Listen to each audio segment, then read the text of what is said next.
আপনারা বিক্ষুব্ধ, আপনাদের হৃদয়ে আজ রক্তক্ষরণ। আমরাও ছাত্র নেতা ছিলাম, কলেজের ভিপি ছিলাম, ওই সময় আমরা দেখেছি ছাত্র রাজনীতির একটি উজ্জ্বল দৃষ্টান্ত।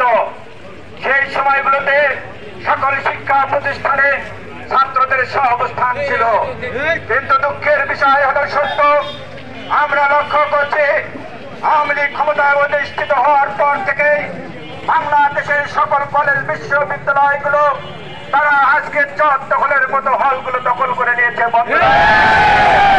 সেখানে আজকে সাধারণ ছাত্র ছাত্রীরা ঠাঁই পায় না, সেখানে বহিরাগত টোকাইরা আজকে ওখানে থেকে ছাত্রলীগের রাজনীতি করে। বন্ধুরা আমার, তার এই ধারাবাহিকতায় আমরা লক্ষ্য করলাম বাংলাদেশের ছাত্র সমাজ যখন উত্তাল হয়ে গেল কোটা সংস্কারের দাবিতে, সেই সময় বাংলাদেশের ক্ষমতায় তিনি বেআইনিভাবে বসে আছেন।